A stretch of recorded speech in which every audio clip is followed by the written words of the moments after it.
Allah yang sangat baik. Kau Allah yang teramat baik dalam kehidupan setiap kami, Tuhan. Terima kasih Tuhan. Terima kasih Yesus. Kekuatan di hidupku,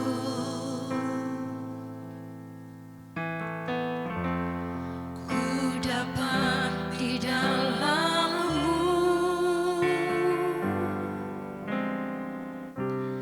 Kau teguhkan hatiku, tiada yang mustahil bagimu.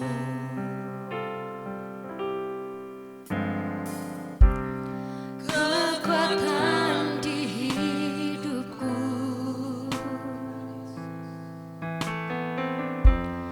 ku dapat di dalam-Mu.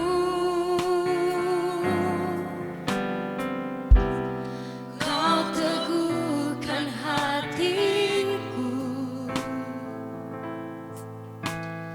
tiada yang mustahil bagimu. Sebab aku percaya, bukan karena melihat, namun karena firman-Mu yang selalu digenapi di hidupku. Ku percaya, bukan karena melihat, namun karena firman-Mu tiada pernah berubah.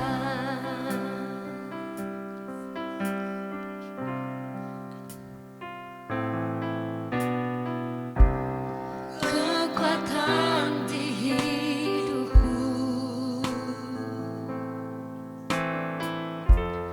ku dapat di dalam-Mu. Kau teguhkan hatiku,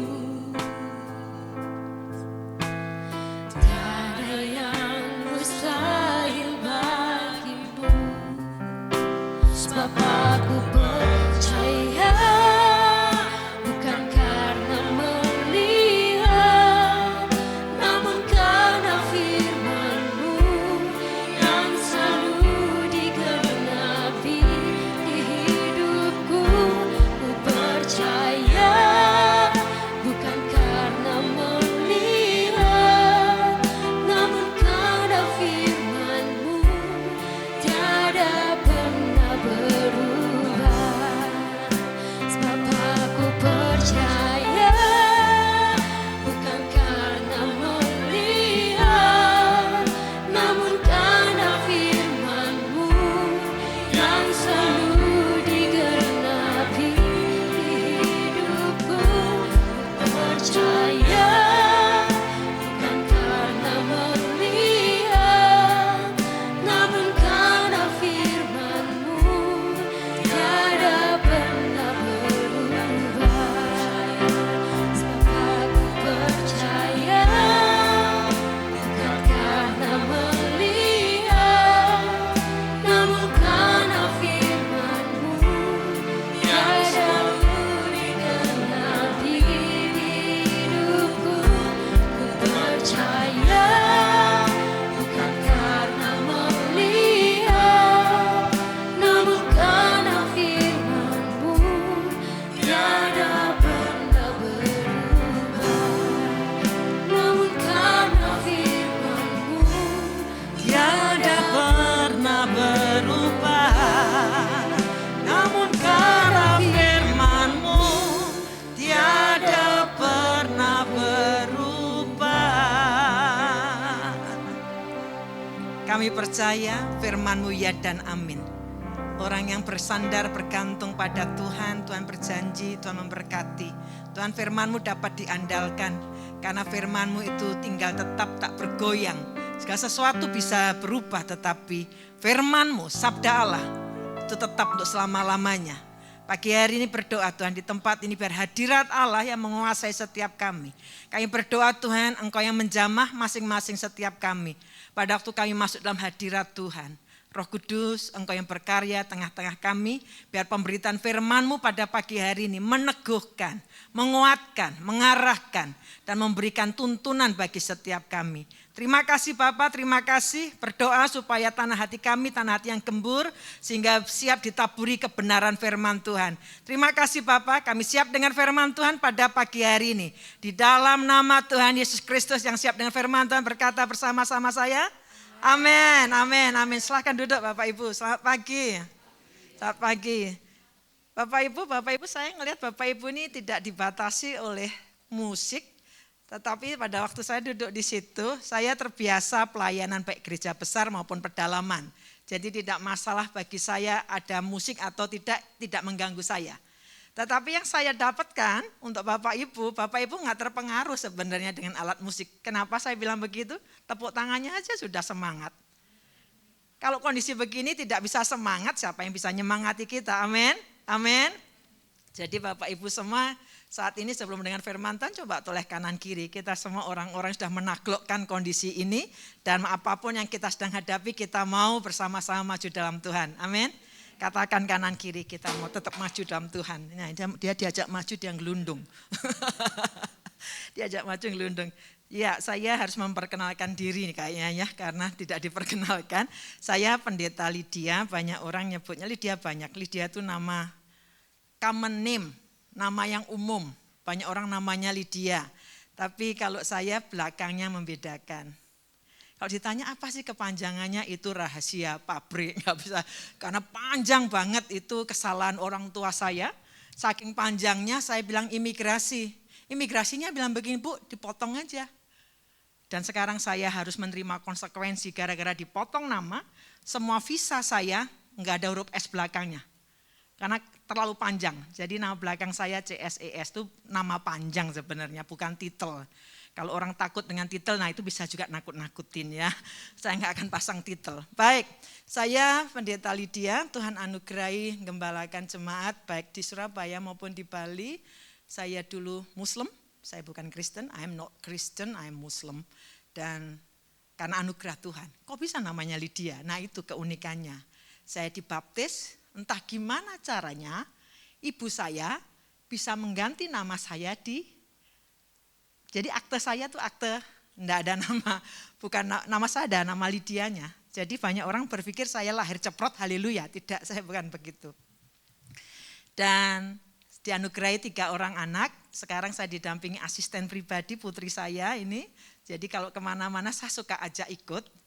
Dia juga dipakai Tuhan, khususnya kalau saya pelayanan major saya sebenarnya di inner healing dan deliverance. Jadi seringkali saya minta bantuan dia, Mami nggak bisa cover semua. Jadi tolong Mami, pada waktu Mami sedang doakan seseorang, kamu juga berdoa.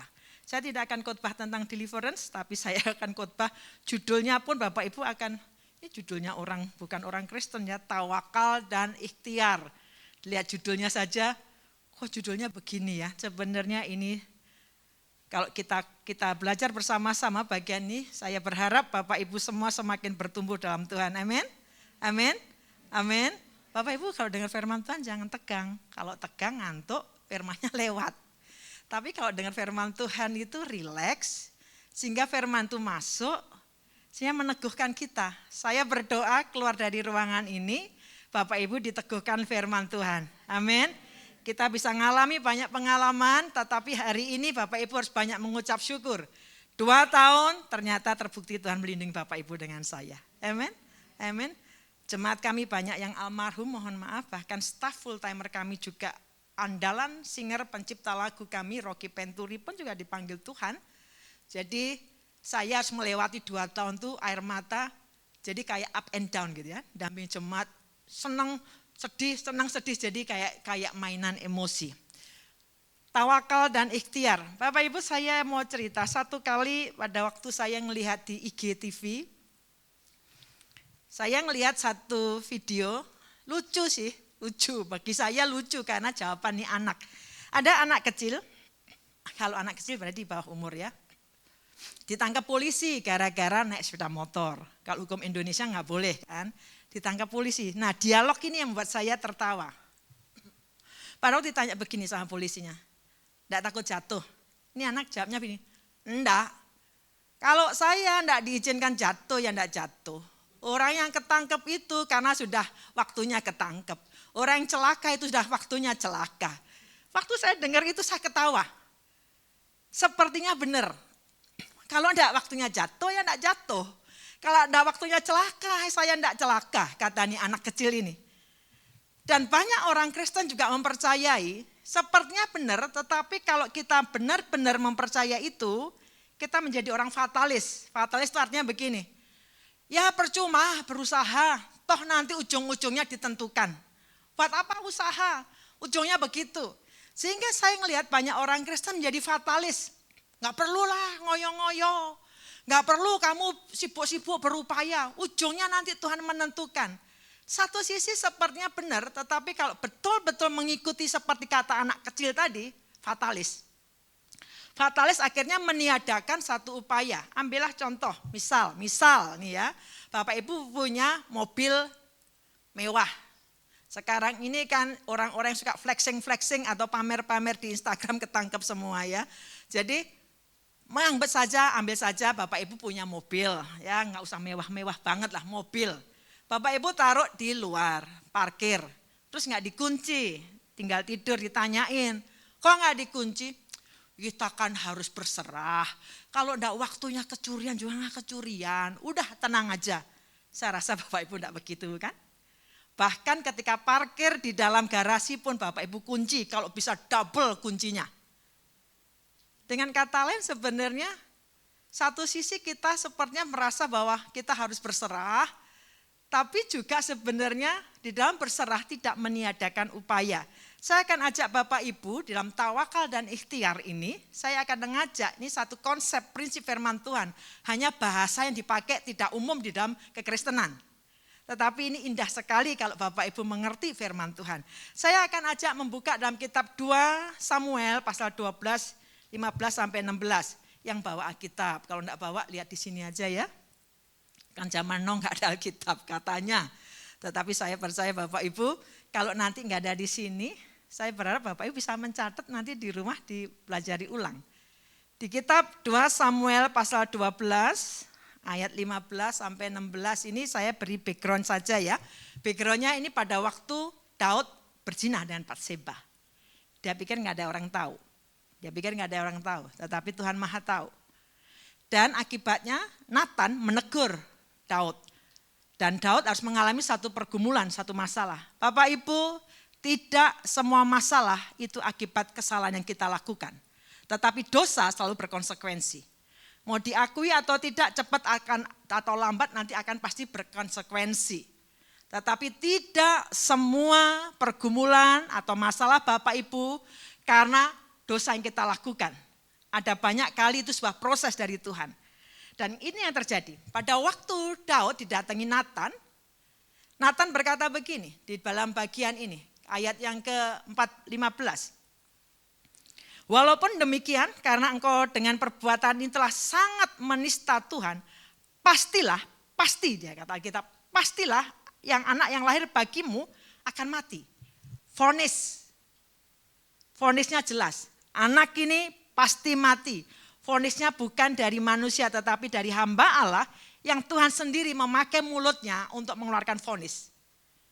Pasti anak itu mati. Biasanya kalau kita dengar vonis, apalagi vonis dari seseorang yang kita percaya entah itu vonis dokter atau vonis siapapun, kita anggap waduh sudah gak bisa dirubah. Tetapi indah sekali ayat ini, 16 dikatakan begini. Lalu Daud memohon kepada Allah oleh karena anak itu tadi kan dapat vonis mati, pasti mati. Tetapi Daud berikhtiar, dia tidak kemudian ya sudah kehendak Tuhan begitu, ya udah diterima saja. Di dalam semua vonis tidak meniadakan satu upaya. Dikatakan begini, lalu Daud memohon kepada Allah oleh karena anak itu, ia berpuasa dengan tekun Dan apabila ia masuk ke dalam, semalam-malaman itu ia berbaring di tanah. Pada waktu Daud menerima vonis, dia tidak kemudian, ya udahlah terserah Tuhan. Dia pasrah tanpa do nothing, tanpa melakukan apapun. Tetapi Alkitab menunjukkan bagaimana Daud berpuasa dengan tekun, doa dengan tekun. Alkitab berkata semalam-malaman itu dia datang pada Tuhan. Pada waktu kami dianugerahi anak yang kedua, harusnya anak kami 4. Anak yang kedua namanya sama dengan dia, Arabella, dan Tuhan tidak izinkan dia hidup. Dia meninggal, kemudian dianugerahi anak lagi, namanya Asarael, panggilannya Rafael. Pada waktu kami pindah ke Surabaya, dulu kami penggembalaan di Bali, dan kemudian sekarang kami ngerintis lagi di satu tempat, yaitu di Kuta Bali, dan kami dengan suami harus bolak-balik gantian. Singkat kata, nih anak pada waktu kami pindah pertama di Surabaya, masih umur sekitar setahunan, kurang dari 1 tahun. Saya ingat hari Minggu selepas dari gereja begini, saya gendong nih anak, tangan kanan saya nyiapin makanan. Tiba-tiba nih anak mulutnya mencong, bahasa Jawa merot, mencong begini, mukanya membiru dan kemudian matanya tuh kebalik jadi putih, nggak pakai kejang. Karena saya pernah kehilangan anak, saya langsung sujud di dapur itu. Kalau orang udah begitu nggak usah mikir kotor atau enggak ya, saya sujud berak gitu, saya nangis, saya teriak Tuhan tolong. Ingatan saya teringat dengan orang tuh pasti ada traumanya ya. Ingat dengan anak yang meninggal, pasti ada traumanya. Tuhan tolong. Pada waktu saya bilang begitu nih anak merotnya, jadi ini mulutnya mencong, tiba-tiba balik, terus enggak bergerak. Enggak bergerak ini antara pingsan, mati suri saya nggak tahu. Tapi dalam kepanikan itu, suami saya dengan saya bawa anak ini ke rumah sakit terdekat, jaraknya kurang lebih 15 menitan. Nggak bergerak nih anak. Dibawa di rumah sakit, tiba-tiba di rumah sakit dia nangis. Terus saya tanya, dokter ini anak kenapa? Oh step bu, tahu step ya? Kejang. Enggak, anak saya nggak kejang. Saya tahu anak step itu saya tahu, begini, ini enggak pakai begitu. Ya bu, kejang sejak itu saya tidak pernah bisa meninggalkan dia. Diberi obat, saya taruh di kulkas, sewaktu-waktu step saya taruh mohon maaf di duburnya. Jadi anak ini dari sejak belum umur setahun. Suhunya nggak perlu suhu tinggi ya, kadang-kadang 35 dia bisa kejang-kejang begitu. Saya tidur selalu pegangin tangannya dia, saya nggak bisa kemana-mana. Sewaktu-waktu dia kejang, saya pernah masukkan dia di bak, di kamar mandi, kita harus jadi orang tuh tatak, saya jadi harus menghadapi begitu. Saya siram air es juga enggak siuman, pokoknya saya lakukan sebanyak hal. Kadang-kadang saya udah enggak pakai mikir karena udah step begitu, tangan saya langsung masuk di mulutnya, saya enggak mikir putus atau enggak, tangan saya yang penting ini anak jangan sampai kegigit lidahnya. Itu enggak berubah, terus menerus, sampai satu titik nih anak bertumbuh, kemudian pada waktu TKA ingat saya, TKA sekolah, terus saya dipanggil sekolahan. Di sekolahan gurunya bilang begini, Mem tolong anaknya dibawa ke psikiater. Saya tanya kenapa?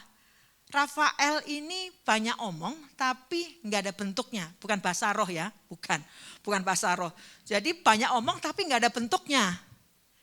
Bapak Ibu kadang-kadang hari itu saya sebagai hamba Tuhan, saya di gereja di mana ada fixed salary.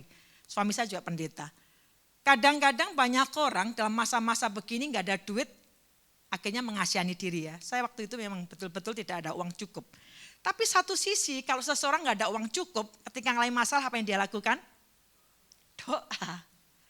Doanya kan jadi nangisnya jadi sungguh-sungguh. Coba kalau Bapak Ibu ada duit, bawa aja ke psikiater. Nggak kan, saya bilang nggak salah. Tapi waktu itu kami nggak ada uang. Jadi saya bilang enggak, saya akan terapi anak saya sendiri. Saya terapi nih anak. Saya setiap hari cuma bilang, Rafael, syaraf-syarafmu syaraf yang baru, syaraf yang baik, kamu anak pinter. Karena dokter anak terkenal di Surabaya sudah memvonis anak ini, dikatakan Bu, anak ibu terbelakang. Dokter vonis anak yang terbelakang, karena memang anak ini ganteng Bapak Ibu. Tapi kalau ngomong misal saya minta mobil gitu ya, sampai bisa ngerti gitu. Kalau bahasa roh saya harus berdoa minta karunia menafsir kan. Ini masalahnya nggak bisa ditafsir. TKB saya dipanggil lagi. Dibilang begini, Bu, anaknya ibu buta warna. Jadi ini anak ganteng, AAUU, buta warna, siapa yang mau jadikan saya jadikan besan? Pasti nggak ada yang mau kan? AAUU nih anak. Jadi singkat kata masuk kelas 1 masalah lagi. Masuk kelas 1 saya itu sudah bergumul. Masuk kelas 1 vonis dokter tadi yang bilang nih anak terbelakang, nih anak terbelakang. Faktanya memang terbelakang, faktanya. Tetapi saya memilih seperti Daud tadi. Daud dapat vonis, Bapak Ibu pasti ingat bukan? Pada waktu Hizkia, Raja Hizkia divonis. Nabi Yesaya datang pada Hizkia, Hizkia kamu pasti mati. Apa yang dilakukan Hizkia? Dia ngadep tembok, dia nangis. Dia bilang, Tuhan, dunia orang mati tidak bisa memuji Engkau. Dan Tuhan kasih perpanjangan 15 tahun bukan? Saya nangis untuk anak ini. Kelas 1 ada pelajaran namanya spelling test. Hafalan 1, 2 hafal, 3 hafal. Balik lagi 1 dia udah lupa. Udah gak tahu lagi betapa sengsaranya saya didik anak ini. Sementara setan bilang terbelakang. Terbelakang, tetapi saya berkata, Tuhan anak ini dari Tuhan. Saya doain aja terus. Anak ini sekarang kemarin dia sangat senang luar biasa. Dia membawa hasil, Mami Rafael sudah lulus tugas akhir, sidangnya dia teknik kimia. Dia diberi kecerdasan, jenius yang saya sendiri juga kagum dengan Tuhan. Dia belajarnya itu sampai beberapa kali mewakili sekolah MDC, karena saya dari MDC. Mewakili sekolah untuk tanding namanya pelajaran PPKN, which is itu hafalan. Saya bilang, Vel kamu bener hafal. Coba Mami tebain. Jadi dia cara belajarnya kayak sistem foto, cepret, dia bisa langsung ingat. Ini kesaksian yang membuat kita bahwa berkata bahwa Tuhan itu sanggup melakukan apapun ya. Jadi bagian ini pada waktu Daud berkata, Daud semalam-malaman dia berdoa memohon supaya anaknya ini diberi anugerah kesembuhan. Supaya anaknya ini diberi anugerah kehidupan. Bapak Ibu kalau melihat apa itu yang namanya ikhtiar, arti ikhtiar, kalau menurut kamus bahasa Indonesia, kamus besar bahasa Indonesia, ikhtiar itu adalah alat atau syarat untuk mencapai maksud. Bahasa sederhananya begini, ikhtiar itu bentuk usaha untuk mendapatkan yang diinginkan. Jadi ikhtiar itu adalah semua upaya. Semua upaya usaha Bapak Ibu untuk mendapatkan sesuatu itu namanya ikhtiar. Ya. Daud divonis, anakmu pasti mati. Dia berikhtiar. Ikhtiarnya apa? Doa. Dia puasa. Dia semalam-malaman dia memohon pada Tuhan. Nanti kita akan lihat keindahannya. Karena saya ngeliat banyak kali orang Kristen, ya udahlah, kalau Tuhan maunya begitu, sehingga menjadi banyak fatalis. Gak mau berupaya, gak mau memohon pada Tuhan. Dan kemudian kalau kita ngelihat, ada bagian di Alkitab banyak contoh. Kenapa Daud kok tetap meminta pada Tuhan, walaupun dia sudah dapat dengar vonis anaknya mati. Ini prinsip saya juga di kitab 2 Samuel 12 ayat 22 ini menjadi pegangan saya juga. Dikatakan begini, selagi anak itu hidup, aku berpuasa dan menangis karena pikirku, siapa tahu, miodia, itu bahasa Hebrunya ya, siapa tahu Tuhan mengasihani aku sehingga anak itu tetap hidup. Prinsipnya begini, Daud bilang begini, selagi anak itu hidup, berarti ada nafas. Selagi Bapak Ibu dengan saya ada nafas, berarti ada ruang untuk berharap. Amin.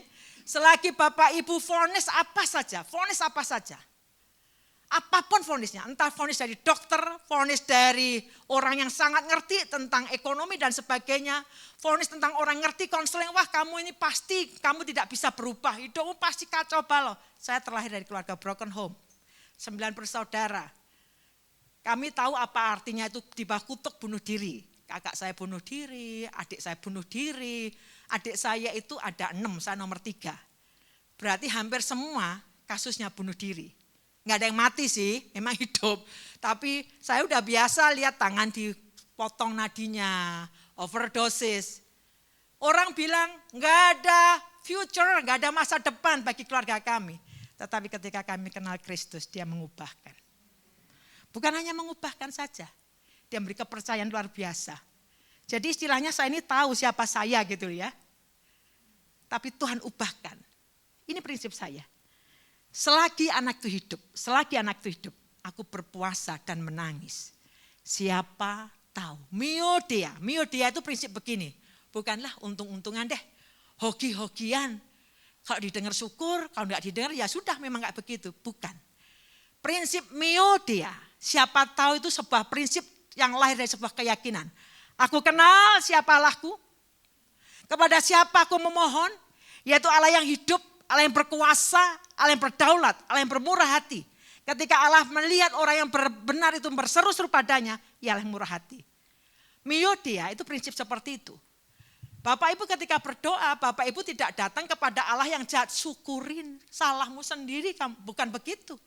Kita punya Allah Bapa yang luar biasa baik. Dia Allah yang mengasihi kita, begitu besar kasihnya sampai dia berikan putranya Yesus mati bagi kita. Siapa Bapak Ibu dengan saya? Berharga? Enggak. Kita berharga karena korban Yesus. Banyak orang membalik satu kisah. Karena kita begitu berharga, makanya Allah memberikan Kristus mati bagi kita. Bapak Ibu dengan saya, kita orang berdosa yang kata Allah kita ada musuh-musuh Allah. Tetapi karena korban Kristus, Bapak Ibu dengan saya dijadikan berharga. Harganya enggak tanggung-tanggung. Serga darah Yesus. Hidup Bapak Ibu dengan saya berharga. Katakan kanan kiri supaya enggak ngantuk. Saya berharga loh. Seharga darah Yesus. Amin. Kita berharga. Selagi anak itu hidup. Selagi Bapak Ibu punya nafas. Ada ruang untuk berharap. Selagi Bapak Ibu masih ada nafas apapun kondisinya. Ada ruang untuk berdoa. Di mana ada ruang berdoa berarti ada ruang untuk mujizat. Katakan amin. Saya percaya ini prinsip saya. Selalu saya berkata apapun yang terjadi. Kalau Tuhan izinkan masih ada nafas, berarti ada ruang untuk berharap. Ada ruang untuk berharap, berarti ada ruang untuk mengalami kebaikan dan mujizat Tuhan. Saya nggak akan mikir hasil akhirnya bagaimana, itu bukan urusan saya. Urusan saya adalah berikhtiar. Melakukan segala macam cara yang bisa saya kerjakan. Saya yakinlah Bapak Ibu, kalau Bapak Ibu putra atau putrinya sakit, keras, Bapak Ibu nggak biarin udah, ya kalau waktunya mati, matilah. Kalau waktunya Tuhan mau sembuhkan, sembuhkan. Tidak akan begitu bukan? Bahkan tidak punya uang pun Bapak Ibu akan upayakan punya uang untuk bawa anak itu ke rumah sakit. Ikhtiar. Ikhtiar itu do the best. Apa yang bisa kita lakukan? Putra kami yang pertama di kondisi COVID, saya ini harus tanya, ini harus selesai sampai jam berapa. Kalau saya udah dipegangi mic, saya bisa selesai sampai sore.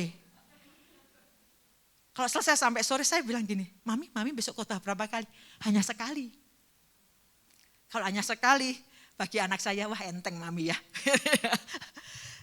Saya nggak akan menyiksa Bapak Ibu, tapi karena saya baru diundang, biasanya kalau baru diundang itu ceritanya semua diceritain gitu ya. Tapi Bapak Ibu mau saya ceritain atau enggak? Putra kami yang sulung, pada waktu COVID kemarin, Corona itu kan imbasnya macam-macam, jangan bilang wah enak ya jadi pendeta. Pak Ibu, gereja kami walaupun gereja gede juga terimbas. Gaji para pendeta dipotong, kami ngalami. Bukan hanya orang-orang yang kerja di perusahaan, kami ngalami gaji dipotong. Pada waktu gaji dipotong, waktu bersamaan, putra kami yang sulung yang ada di Aussie, saya dengar berita, kanker. Coba kalau Bapak Ibu bilang begitu, Bapak Ibu bilang begitu, haleluya anakku sakit kanker, itu 10,5 orangnya. Alias tidak waras. Ketika saya dengar anak saya divonis kanker, saya sebagai manusia, sebagai mama nangis.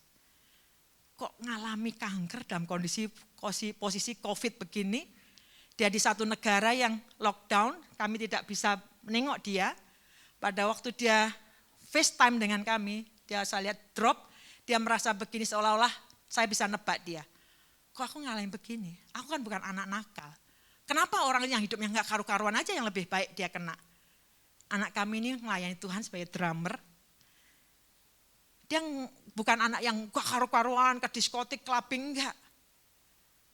Dia pasti berpikir kenapa saya bilang begini, Ariel, namanya Ariel. Bukan Little Mermaid ya, bukan yang cewek, enggak Ariel, ini laki ini anak saya. Ariel itu artinya the Lion of God. Ariel, kamu milik Tuhan. Tidak ada sesuatu yang menjamah hidupmu tanpa izin Tuhan dulu. Entah karena kesalahan atau dosa kita, Bapak Ibu dengan saya milik Tuhan, amin. Kalau kita milik Tuhan, setan itu tidak serta-merta, wah ngerjain kita, enggak. Lihat kitab Ayub pasal 1, dia izin Tuhan. Jelas saja karena engkau pagari dia, coba engkau ulurkan tanganmu. Kalau Bapak Ibu milik Tuhan, saya milik Tuhan, tidak ada sesuatu yang menjamah kita tanpa izin Tuhan dulu. Mungkin saya nggak ngerti tujuannya apa, tapi Tuhan itu maha tahu dan dia maha benar. Dia anak kanker. Kanker kan butuh uang gede. Itu kalau enggak bergantung pada Tuhan bisa depresi sendiri. Jadi ini yang kami lakukan, saya persingkat saja. Kami doakan dia tiap saat kami ngomong ke dia, Ariel, kamu percaya nak, kalau Tuhan izinkan kamu kena kanker, Tuhan pasti punya maksud dan rencana besar. Kami terus nguatin dia, saya harus memuji Tuhan dan juga memuji dia. Kenapa? Dalam kondisi di kemoterapi tidak ada seorang pun yang dampingi dia. Dia ke rumah sakit sendirian, dia di kemo, dia masak sendiri, dia nyuci baju sendiri. Orang kemo yang pernah punya teman atau yang saudara kemoterapi itu efeknya enggak karu-karuan. Saya bilang Ariel, mami memuji kamu, kasih jempol. Dan dalam keajaiban Tuhan saya bisa masuk pada waktu kondisi harus karantina 14 hari dan sebagainya. Singkat kata, anak ini sekarang sudah melewati 12 kali kemo. Saya ceritanya gampang. Tapi setahun kami menangis, dampingi dia. Januari kemarin dinyatakan oleh dokter, sembuh. Nggak ada sakit. Saya ceritakan yang luar biasa dulu ya, supaya Bapak Ibu juga bangkit semangatnya ya. Saya punya banyak cerita, dalam semua air mata naik dan turunnya semua punya. Dan kami juga mendoakan anak itu untuk bekerja. Balik lagi ke bagian ini. Daud berkata begini, selagi anak itu hidup, vonisnya boleh apa saja. Tapi selagi anak itu ada nafas, ada ruang untuk berharap. Miodea, siapa tahu Allah bermurah hati dan membuat anak itu hidup. Bapak Ibu berdoa, datang pada Tuhan. Dengan satu sikap, Tuhan aku tahu, aku kenal siapa engkau.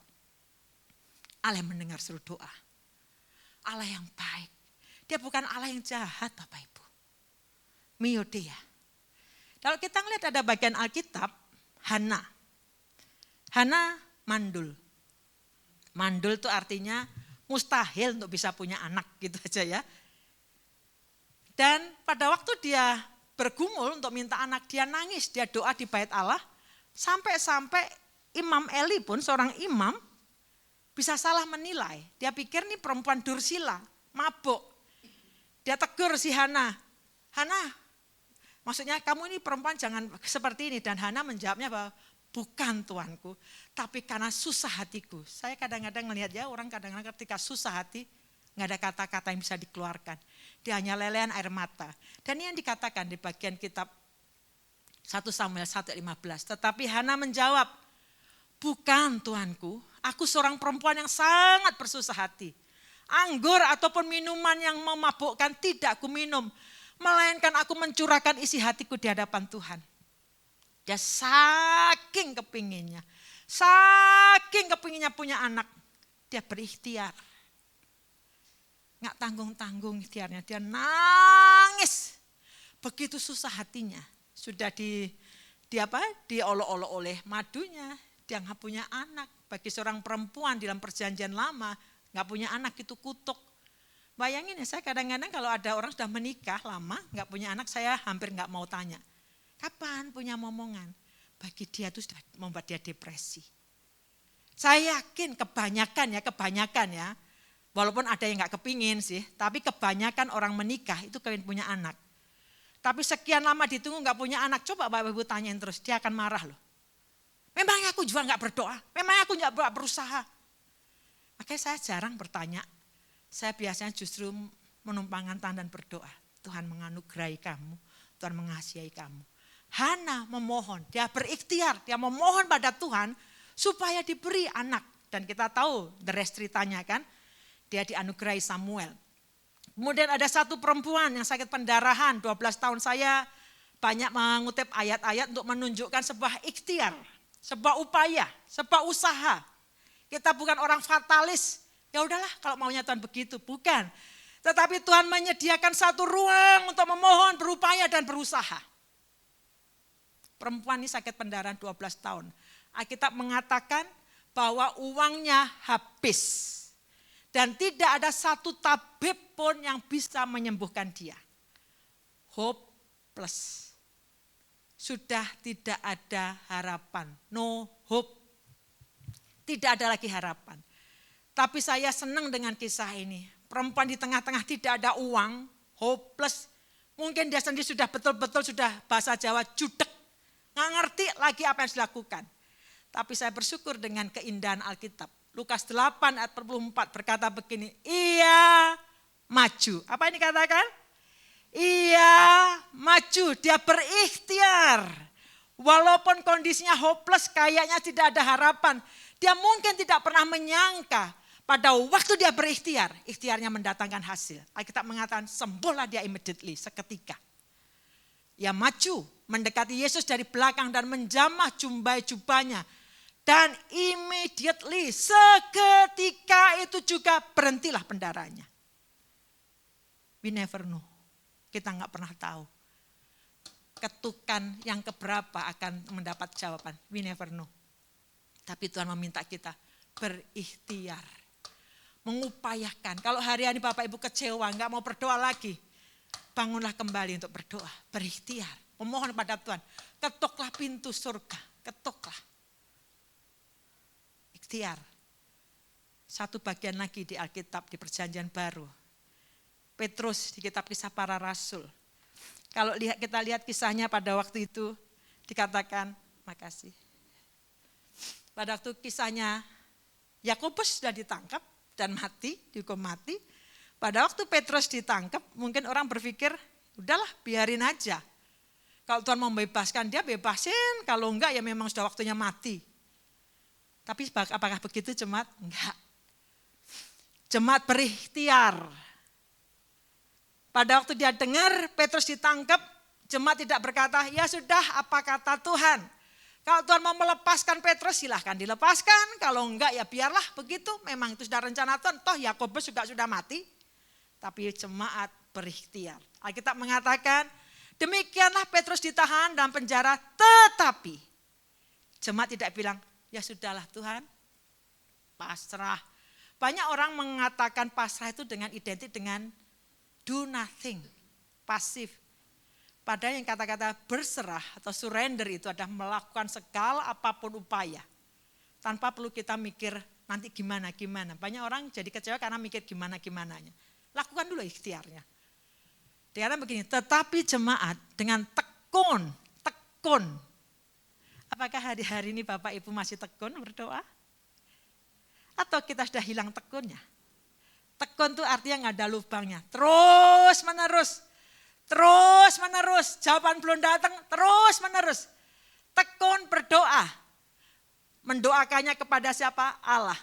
Tiba-tiba, bahkan mungkin jemaatnya juga nggak ngerti kalau terjadi jawaban ini. Tiba-tiba, berdirilah seorang malaikat Tuhan dekat Petrus. Dan cahaya bersinar dalam ruang itu, malaikat itu menepuk Petrus untuk membangunkannya, katanya bangunlah segera. Maka gugurlah rantai itu dari tangan Petrus. Jemaatnya ikhtiar. Hari-hari ini Bapak Ibu saya dorong Bapak Ibu, ayo kita berikhtiar. Apapun yang sedang kita hadapi, apapun yang sedang kita alami, ayo kita berikhtiar. Namun Bapak Ibu saya juga tidak mengesampingkan dalam ikhtiar kadang-kadang juga tidak terjadi sebagaimana yang kita harapkan. Ikhtiar itu ada di apa? Ikhtiar adalah sebuah upaya, sebuah usaha untuk memperoleh apa yang diharapkan dengan satu prinsip. Selagi anak itu hidup, aku berpuasa dan menangis. Siapa tahu, Meodea, Allah bermurah hati dan mengasihani aku sehingga anak itu hidup. Prinsipnya adalah dalam ikhtiar, selagi Tuhan masih memberi aku nafas. Aku mau terus berupaya, melakukan yang the best. Kalau berdoa, aku berdoa the best. Aku tidak mau kecewa, aku tidak mau mundur. Aku mau tetap bersemangat. Maju, itu ikhtiar. Yang walaupun dalam ikhtiar, kadang-kadang meninggalkan sebuah harapan yang tidak terjawab. Ekspektasi kita, harapan kita tidak terjadi sebagaimana yang kita harapkan. Sepertinya justru menimbulkan banyak pertanyaan. Kenapa Tuhan? Hal yang sama ketika kami dianugerahi anak yang kedua. Dan Tuhan memberi namanya Arabella. Waduh, senangnya saya luar biasa. Artinya Arabella itu adalah panggilan berdoa. Dan Tuhan confirm dan berbagai hal. Pada waktu itu Tuhan confirm, Tuhan memberi anugerah, saya harus memimpin, mengkoordinir pendeta-pendeta se-Bali waktu itu. Di dalam namanya jaringan Bali berdoa. Confirm Tuhan. Kemudian yang kedua saya dipilih di sinode untuk mengepalai atau membawa komisi doa. Waduh, confirm Tuhan. Sesuai nama yang Tuhan kasih, confirm semua. Tapi nyatanya Tuhan tidak izinkan anak ini hidup. Itu meninggalkan pertanyaan. Pertanyaan sederhananya adalah, kenapa Tuhan ambil? Kalau Tuhan ternyata, kenapa Tuhan harus mengizinkan anak itu ada dan diberi nama, tapi Tuhan ambil. Kayak permainan emosi ya. Hal yang sama ketika saya dampingi satu jemaat. Jemaat ini hamil 9 bulan, lebih beberapa hari. Kemudian saya ditelepon hari itu, Khalid tolong bantu doa. Anak ini kata dokter lagi bermasalah di kandungan. Kita doa, kita minta mujizat. Saya ngadepi apapun Bapak Ibu, kondisi hopeless pun saya tetap melakukan doa yang terbaik. Tetap berikhtiar. Dan akhirnya besoknya saya ditelepon, Khalid sekarang posisi di rumah sakit. Anak ini detak jantungnya berhenti, 9 bulan sekian hari. Ketika di rumah sakit saya datang, saya ditemui oleh sang suami, suaminya menjabat tangan dengan gemeter. Dia nangis, saya tahu dia tidak bisa bersuara. Di mana istrimu? Di ruang bersalin Khalid. Saya langsung masuk di ruang bersalin. Pada waktu sang istri melihat wajah saya, teriakan pertama sampai hari ini saya ingat. Khalid! Apa dosa saya? Kenapa Tuhan izinkan saya hamil kalau anak ini tiba-tiba harus mati dalam kandungan saya? Apa salah saya Khalid? Apa dosa saya Khalid? Khalid lihat sebelah saya. Sebelah saya sebentar lagi sakit bersalin tapi dia nimang bayi. Saya sakit bersalin tapi yang saya timang jenazah. Dosa saya apa Khalid? Bapak Ibu saya tidak bisa jawab walaupun saya sekolah Alkitab. Walaupun saya ngerti Alkitab. Tapi ada namanya misteri. Ada yang saya tidak ngerti. Saya tidak menjawab dia. Tuhan turut bekerja dalam segala sesuatu mendatangkan kebaikan bagi orang yang mengasihi dia. Ditonjok saya. Orang kalau dalam kondisi marah, kecewa itu, saya diem. Saya nggak bisa jawab. Saya bilang ke dia, Non, aku nggak ngerti. Tapi hanya ini yang saya tahu. Aku bisa ngerasakan. Karena Tuhan pernah izinkan saya punya anak. Diberi nama. Tuhan ambil. Saya gak bisa jawab, tapi saya bisa ngerasakan. Cuma aku nasihatin satu aja Non. Jangan tinggalkan Tuhan. Jangan tinggalkan Tuhan. Hari ini kamu bisa jadi tidak mengerti jawabannya. Jangan tinggalkan Tuhan. Saya salami suaminya, tetap layani Tuhan. Dia nangis terurai. Saya yang makamkan anak ini. Bapaknya gendong anaknya ini ke pemakaman. Saya yang makamkan. Hari Minggu saya lihat dia di pintu Asher. Karena pelayanannya Asher. Dan jabat tangan saya bilang, jangan tinggalkan Tuhan. Dia nangis. Saya diberkati bukan oleh perkataanmu. Saya diberkati dengan ketika kamu memilih untuk tetap melayani Tuhan. Walaupun kamu punya alasan untuk tidak melayani Tuhan. Ada banyak pertanyaan saya nggak bisa jawab. Banyak. Saya doakan orang lain sembuh. Saya doakan mama saya meninggal. Saya banyak melihat mujizat. Ada orang kanker saya doakan sembuh. Kanker paru-paru sembuh. Kanker di tenggorokan sembuh. Saya doakan mama saya yang bengkak jantungnya saya tidak bisa melihat kesembuhan. Dia mati. Ada banyak pertanyaan. Itu yang ditanyakan oleh Ayub. Ayub pasal 1. Dia tidak berdosa dengan mulutnya. Ayub tuh tahan menanggung penderitaannya. Harta bendanya ludes langsung. Itu dimiskinkan seketika. Nggak pakai proses, nggak pakai nunggu sehari, 2 hari, 4 hari, setahun. Enggak. Langsung seketika harta bendanya ludes. Harta bisa dicari, tapi siapa yang bisa menghidupkan nyawa? 10 anaknya mati langsung. Saya 1 anak diambil aja nangisnya gak ketulungan. Saya itu speechless, gak bisa ngomong pada waktu anak ini meninggal. Timbul banyak pertanyaan, why? Kenapa Tuhan? Kenapa kok izinkan anak ini punya nama? Kenapa kok izinkan saya hamil? Kenapa Tuhan? Gak terjawab, semakin Bapak Ibu bertanya, semakin gak terjawab. Ayub, 10 anaknya mati langsung. Dia sanggup menahan penderitaannya. Supaya dia berkata, Tuhan memberi, Tuhan mengambil. Terpujilah nama Tuhan. Dan dia bilang kepada istrinya, masakan kita mau menerima yang baik saja yang buruk tidak? Bahkan ketika kesehatannya diambil pun, dia tidak bersalah dengan bibirnya. Tetapi apa yang membuat Ayub tidak kuat? Karena Allah tidak menjelaskan apapun untuk penderitaannya. Dia bertanya, Tuhan kenapa engkau berperkara dengan aku? Kalau aku salah tunjukin. Tuhan sepertinya diam saja. Pasal 3 Ayub berkata dia mengutuki hari lahirnya. Pasal 10 dia menjadi pemberontakan kepada Allah.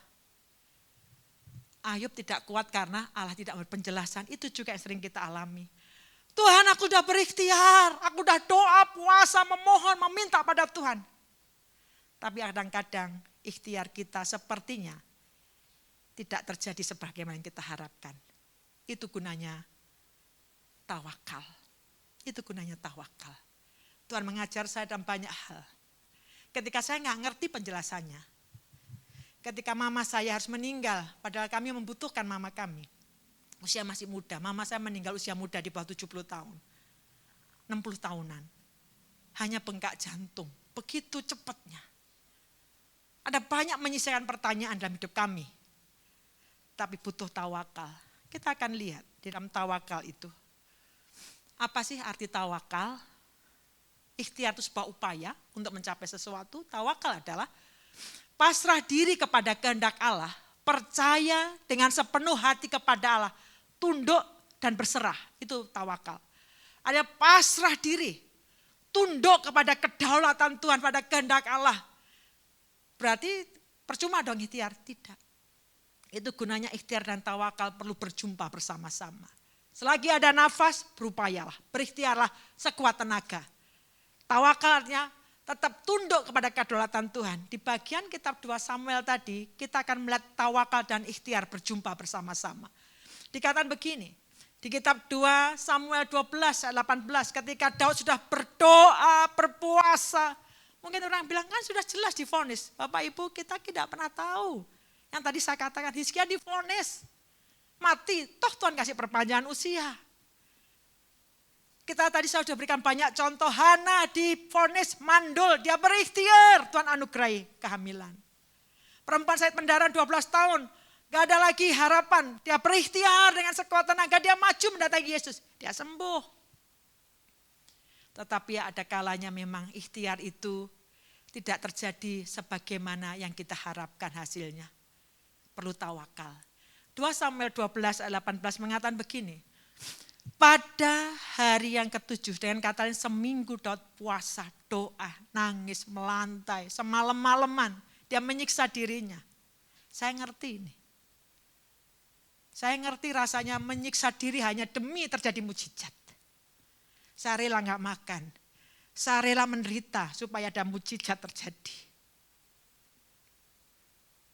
Pada hari yang ke-7 matilah anak itu. Dan pegawai-pegawai Daud takut memberitahukan kepadanya bahwa anak itu sudah mati. Sebab mereka berkata, ketika anak itu masih hidup kita telah berbicara kepadanya. Tetapi ia tidak menghiraukan perkataan kita. Bagaimana kita dapat mengatakan kepadanya, anak itu sudah mati. Jangan-jangan dia mencelakakan diri. Kita pegawainya pun lihat. Pada waktu anak itu masih hidup pun ikhtiarnya luar biasa. Nanti kalau kita kasih tahu mati, jangan-jangan dia bunuh diri. Bukankah seringkali orang Kristen ketika berikhtiar tidak terjadi sebagaimana yang kita harapkan, kecewa dengan Tuhan. Bahkan duduk di tempat ini ada beberapa di antara saudara, ketika dikhotbahi tentang mujizat, engkau berkata, percuma. Buktinya aku tidak ditolong oleh Tuhan. Engkau berkata, percuma, ikhtiar. Berupaya, percuma. Aku kepingin bukti. Tapi ternyata buktinya tidak terjadi seperti yang kau inginkan. Perlu tawakal. Duduk di tempat ini ada di antara Bapak Ibu sedang marah dengan keadaan. Kau takut marah sama Tuhan, kau tahu bahwa Tuhan itu berkuasa. Tapi sejujurnya kalau ditelisik di hatimu paling dalam, engkau marah dengan Tuhan. Kau tidak adil Tuhan. Kenapa yang lain ditolong, aku tidak? Dan kau mulai membatasi pekerjaan Tuhan. Pagi hari ini, mari kita belajar tawakal. Ini yang terjadi. Saya kagum dengan Daud. Dikatakan, lalu Daud bangun dari lantai, ia mandi dan berurap dan bertukar pakaian. Ada masanya menangis. Tapi jangan terus menangis. Ayo bangkit. Ada hal-hal yang Tuhan sediakan untuk kita. Ketika saya mengalami banyak hal, kalau ada orang dengar cerita ke saya nggak bilang, alah gitu aja sedih, enggak. Saya bisa ngerasakan sedikit saja, enggak semuanya.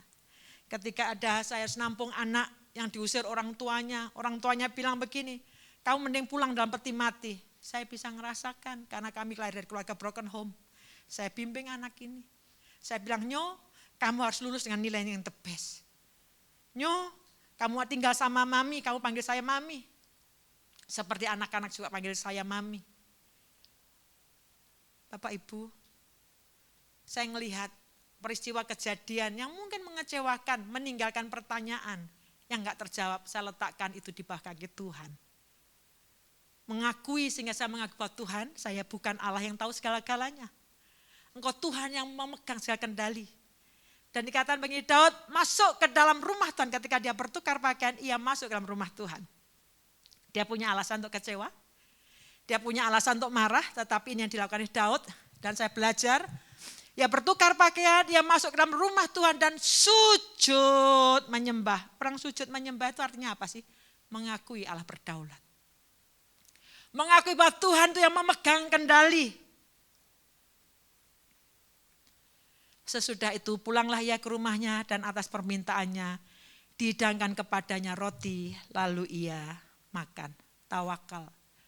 Tawakal itu artinya menyerahkan sepenuhnya pada Tuhan. Bapak Ibu perlu ikhlas.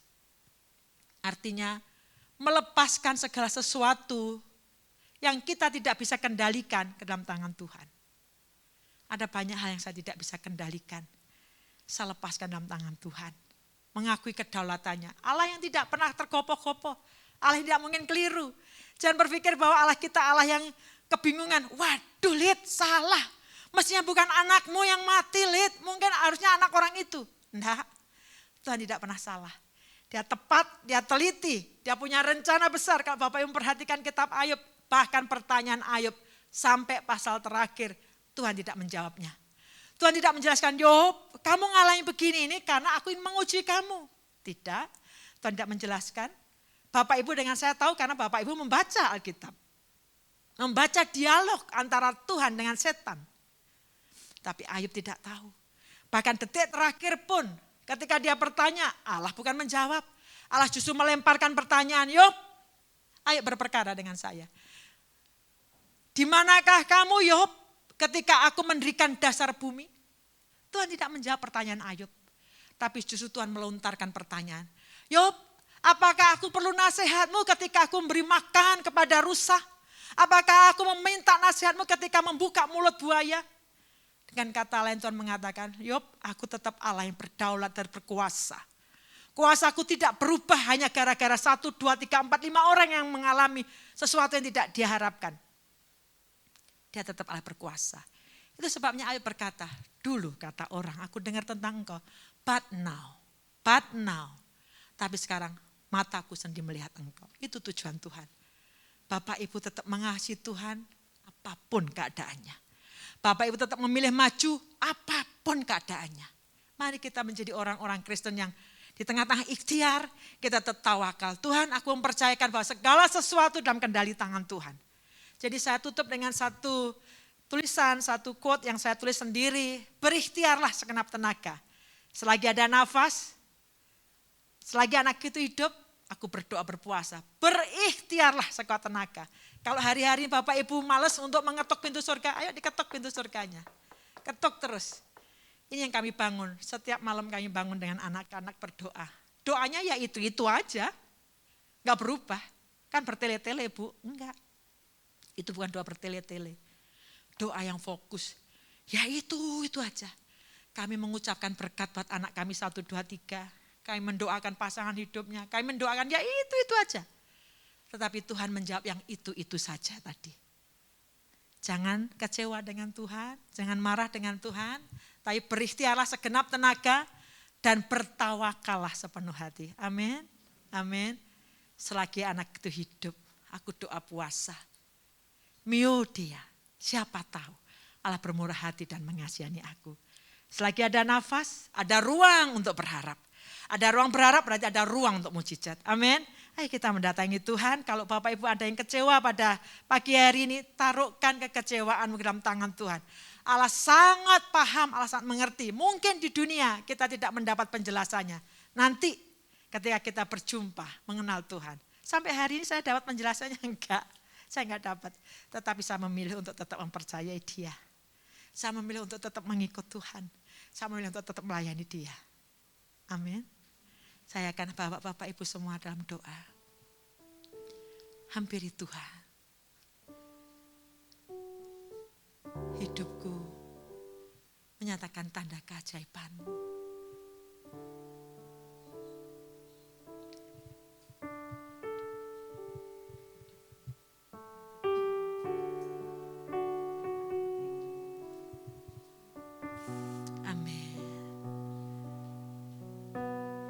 Pagi hari ini biar setiap kami menghampiri Tuhan. Allah yang mengerti, mengetahui semua pergumulan hati kami. Ada yang datang ke tempatnya dengan kemarahan, dengan kekecewaan. Kayak mau sujud datang di hadapan Tuhan. Mengakui bahwa Tuhan Kau berdaulat.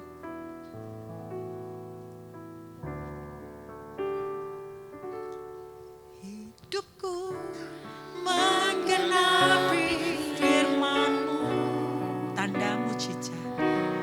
tanda mujizat sertai tiap langkahku. Kau bersamaku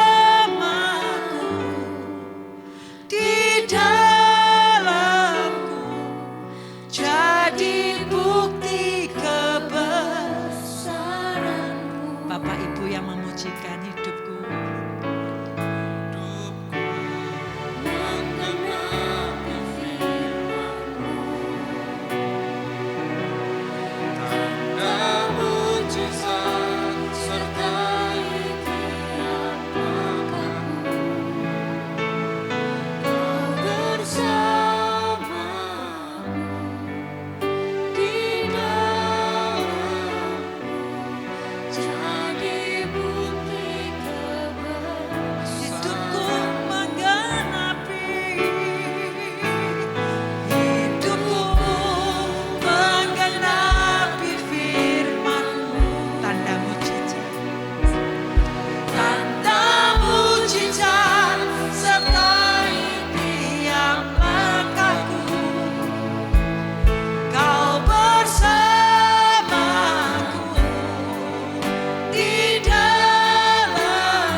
Pagi hari ini, siapapun Bapak Ibu, mungkin kau sudah berikhtiar, berupaya begitu rupa, tapi ujungnya kekecewaan.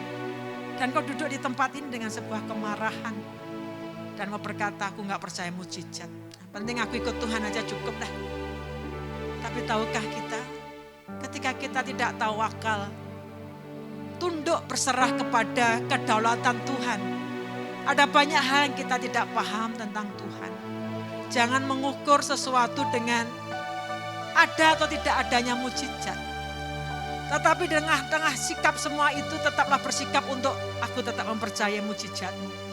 Kalaupun toh Tuhan di tengah-tengah ikhtiarku, upayaku tidak terjadi sebagaimana aku harapkan. Aku mau belajar sujud di bawah kaki-Mu. Seperti Daud ya sujud menyembah Tuhan. Mengakui bahwa Tuhan Engkau berdaulat. Engkau bukan manusia. Engkau tidak pernah salah. Jalan-jalan-Mu adil dan benar. Kami tidak bisa mengukur keadilan-Mu dengan cara pikir kami. Tapi kami mengakui Tuhan, Engkau berkuasa. Engkau mengendalikan alam semesta dengan kekuatan tangan-Mu. Tuhan Yesus, terima kasih. Bekerjalah tengah-tengah kami ya Tuhan Yesus. Engkau Allah yang baik yang kami sembah dalam nama Tuhan Yesus Kristus. Wahyukan diri-Mu supaya kami mengenal Engkau dengan benar. Mungkin tidak menjawab pertanyaan kami. Tetapi pada saat ini kami mengambil keputusan untuk berkata, Tuhan, aku tetap percaya Engkau sanggup melakukan keajaiban. Kalaupun menyisakan banyak pertanyaan, tidak menghalangiku untuk tetap mengasihi Engkau ya Tuhan. Biar pada pagi hari ini Tuhan menemukan seperti Daud. Di tengah-tengah duka citanya waktu dia sudah berikhtiar demikian rupa. Tapi ujungnya anaknya meninggal. Dia belajar menerima dengan tawakal. Tunduk mengakui kedaulatan Tuhan. Saya ajak pada pagi hari ini di tempat Bapak Ibu ada. Kalau Bapak Ibu mau bersedia, angkatlah tanganmu bersama-sama dengan saya. Dan berkata memujikan seperti lagu ini. Hidupku menggenapi firman. Tuhan, hidup kami yang sekali ini pakailah untuk menggenapi firman-Mu. Kami tidak ingin membatasi kuasa-Mu bekerja memakai kehidupan setiap kami. Amin.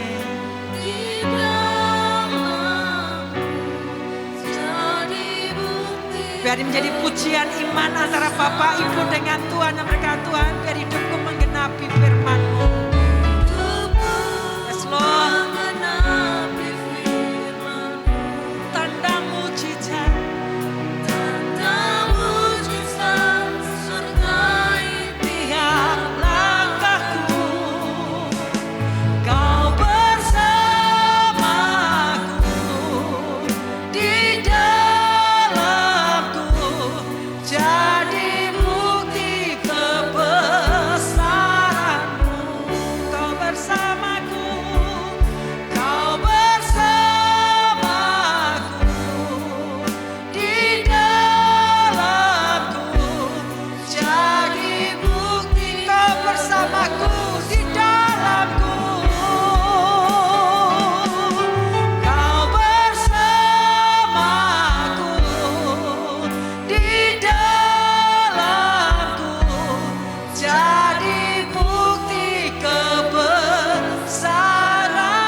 Berkata-kata pada masing-masing kami.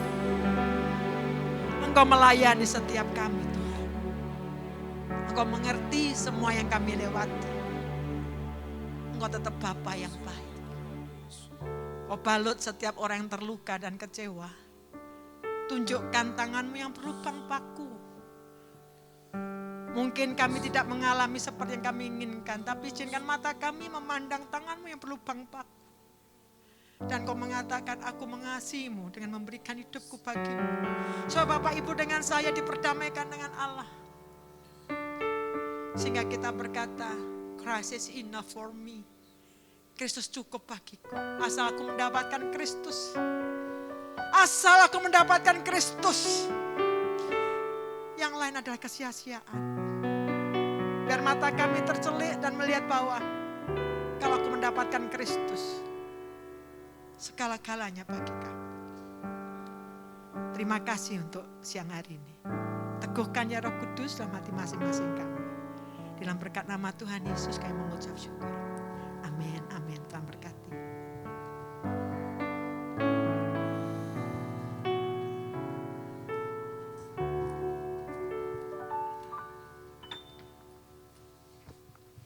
Shalom, selamat siang semuanya. Atas nama GBI Hope, kami banyak mengucapkan terima kasih untuk pelayanan Bu Lydia dan adik ya.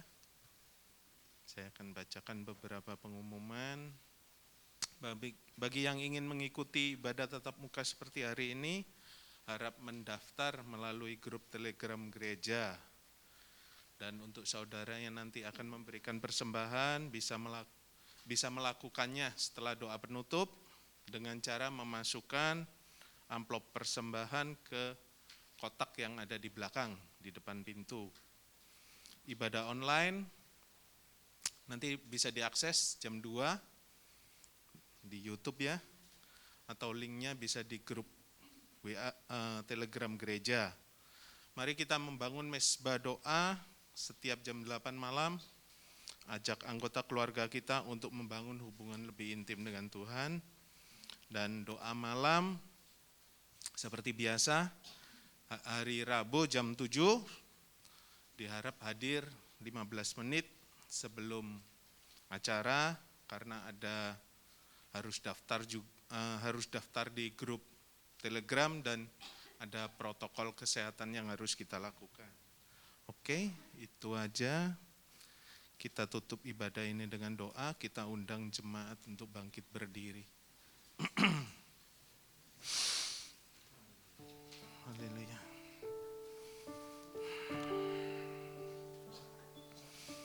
Terima kasih Bapak, terima kasih untuk semua yang sudah Bapak beri dalam hidup kami. Terima kasih juga untuk kesempatan yang Bapak beri kepada kami untuk memberikan persembahan. Kami ingin memberi dengan hati yang penuh sukacita, dan semuanya ini hanya untuk kebesaran kerajaan-Mu. Terima kasih juga untuk firman yang sudah Ibu Lydia Bapak sampaikan melalui Ibu Lydia ya Bapak.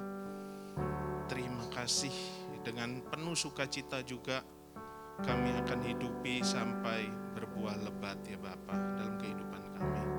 Bapak, kami berdoa untuk Bu Lydia, pakai beliau semakin luar biasa dimanapun beliau berada. Tanda-tanda heran, tanda-tanda ajaib-Mu menyertai beliau. Dimanapun beliau berada, nama-Mu yang ditinggikan, nama-Mu yang dimuliakan ya Tuhan. Berkati juga suami dan anak-anak beliau. Kami juga berdoa untuk gembala kami Pak Hari, pakai beliau berkat yang sama ya Bapak. Hati gembala, hati Bapak dalam membimbing kami semua, para pelayan dan juga jemaat yang ada di sini. Berkati juga istri dan anak-anak beliau. Kami juga berdoa untuk para pelayan yang bertugas pada pagi hari ini ya Bapak.